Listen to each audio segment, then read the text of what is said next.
हर हर महादेव। आदेश आदेश आदेश सिद्ध इंद्रजाल 1008 आपके अपने YouTube चैनल पर आपका स्वागत है। दोस्तों साधना के लिए कर्म, क्रिया, तिथि, वार व नक्षत्र ये सबसे ज़रूरी होते हैं।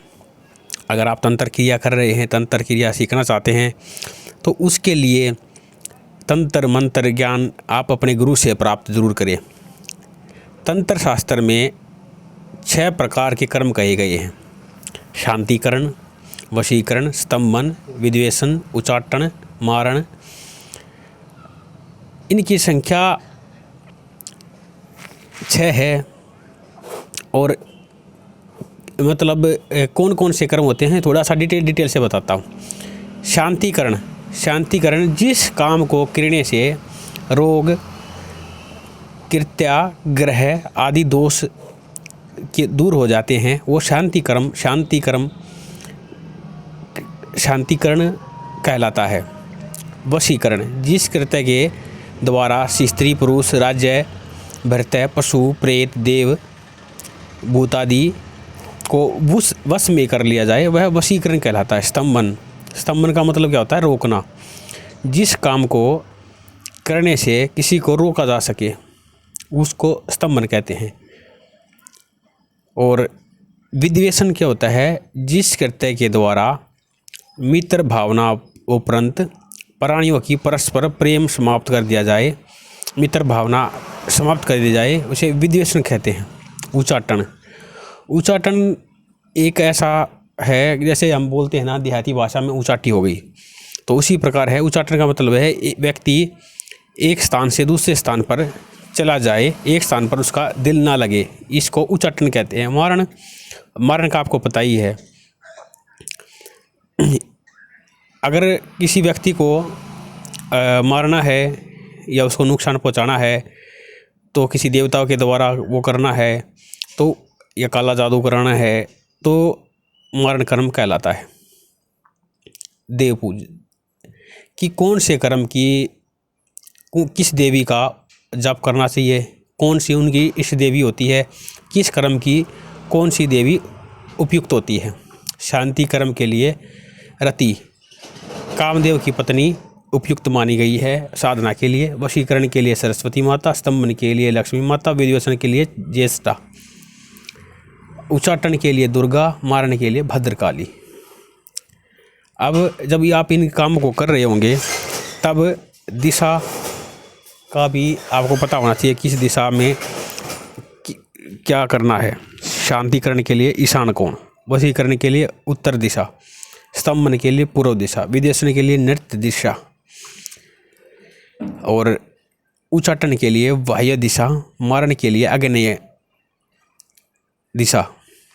और उसी प्रकार 6 कर्मों के लिए अलग अलग किया जाता है। जैसे शांति कर्म करना है तो वसंत ऋतु में, वशीकरण करना है ग्रीष्म ऋतु में, स्तंभन कर्म करना है वर्षा ऋतु में, विद्वेषण कर्म करना है शरद ऋतु में, हेमंत ऋतु में, उच्चाटन भी हेमंत ऋतु में कर सकते हैं। मारण कर्म शिशिर ऋतु को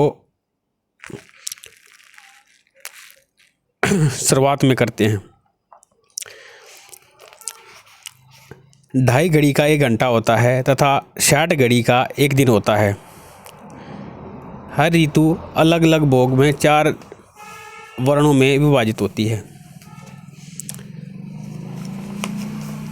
24 घंटे में 6 ऋतुओं का भोग काल होता है।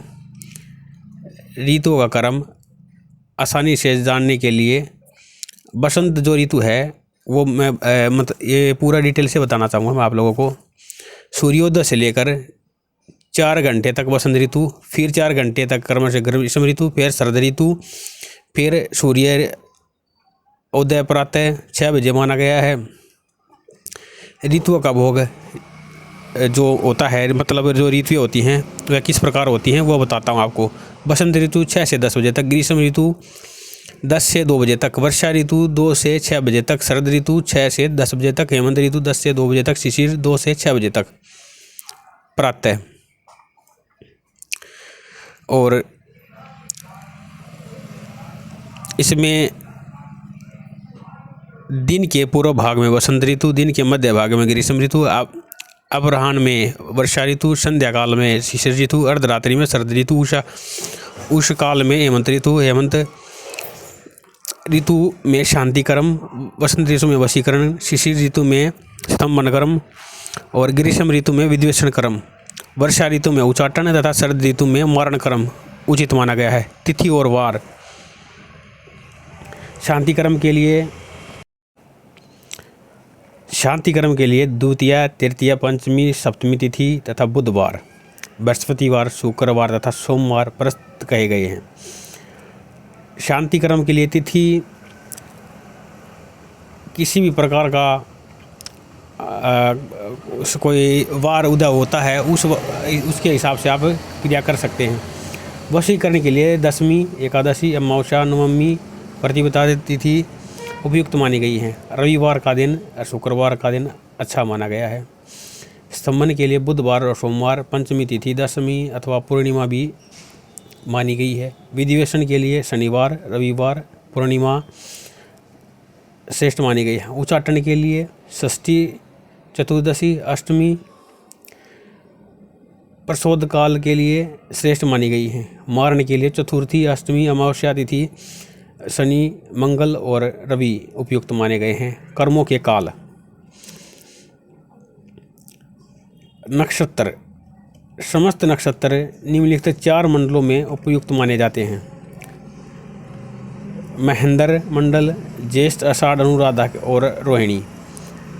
वरुण मंडल, उत्तर भदा, मूल, शतभिषा, पूर्व भाद्र और अलेसा।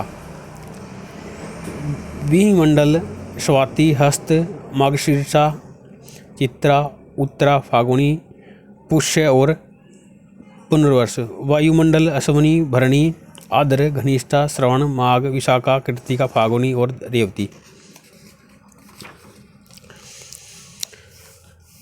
वशीकरण, मोहन तथा स्तंभन के लिए मोहनु मंडल के लिए नक्षत्र प्रस्तुत किया गया है। मोहनु मंडल एक नक्षत्र का नाम है। और विदेशन, उच्चाटन और मारण के लिए वायुमंडल नक्षत्र श्रेष्ठ माने गए हैं। लगन प्रकार। स्तंभन के लिए सिंह, वृश्चिक लगन प्रस्त माने गए हैं। विदेशन, उच्चाटन के लिए करक, तुला प्रस्त माने गए हैं। वशीकरण के लिए शांतिक्रम, पुष्टिक्रम और मेष के लिए कन्या, धनु और मीन प्रस्त किए गए हैं।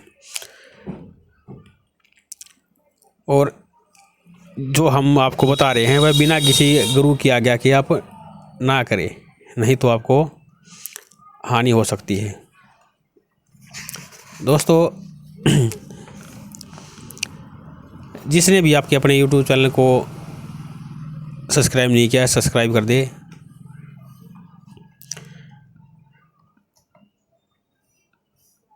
राशियाँ कितनी होती हैं? राशि 12 राशि होती हैं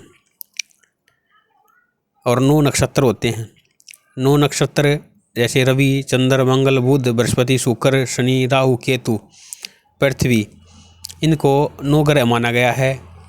राहु और केतु मिलाकर 9 ग्रह बन जाते हैं। राशि कौन सी होती है? 12 राशि होती है। मेष, वृष, मिथुन, कर्क, सिंह, कन्या, तुला, वृषभ, धनु, मकर, कुंभ और मीन। नक्षत्र कितने होते हैं? नक्षत्र 27 नक्षत्र होते हैं भाई। अश्विनी, भरणी, कृत्तिका, रोहिणी, मार्गशीर, आर्द्रा, पुनर्वसु, पुष्य, आलेशा, मघा, पूर्व फागुनी, उत्तर फागुनी, हस्त, चित्रा, स्वाति, विशाखा, अनुराधा, ज्येष्ठा, मूल, पूर्वाषाढ़, उत्तराषाढ़, श्रवण, घनिष्ठा, शतभिषा, पूर्व भाद्र, उत्तर भाद्रपद और रेवती। मित्रों, ये जो नक्षत्र हैं ये आपकी कुंडली में अगर आ जाए तो इनका विशेष प्रभाव होता है मनुष्य के जीवन पर। राशियों के स्वामी 12 राशि हैं तो उनके स्वामी भी होंगे। मेष, वृष राशि का स्वामी मंगल होता है। वृष और तुला राशि का स्वामी शुक्र होता है। मिथुन, कन्या का राशि स्वामी बुध होता है। धनु और मीन का स्वामी बृहस्पति होता है। मकर और कुंभ राशि का स्वामी शनि होता है। सिंह राशि का स्वामी सूर्य होता है। कर्क राशि का स्वामी चंद्रमा होता है। और दोस्तों, जिसने भी किसी का हित करना है वह सोचता नहीं कर देता है। तो उसी कारण ये वीडियो अगर आपको खुद के लिए है, मैं इसको शेयर करने के लिए नहीं बोलूँगा, इसको सुनना है, पूरी सुनो। अगर आपने लास्ट में सुन रहे हो तो इसको बिल्कुल पूरी सुनना, क्योंकि ये सीखने की बात होती है। कोई भी तांत्रिक, कोई भी मांत्रिक, कोई भी पुजारी आपको नहीं बताता। और मैं ये नहीं कहता कि मैं तांत्रिक हूँ, परंतु मैं एक शिक्षक हूँ जिसका काम शिक्षा देना होता है, और मैं आपको शिक्षा देने का ही काम कर रहा हूँ। प्राचीन जो अपनी ये संस्कृति है उसको जागृत करने का, उसको उजागर करने का प्रयत्न कर रहा हूँ अपने YouTube चैनल के माध्यम से। तो आप लोगों से विनती है कि कमेंट करके ज़रूर बताया करो कि वीडियो कैसी लगी। नमस्कार, मिलते हैं अगली वीडियो में।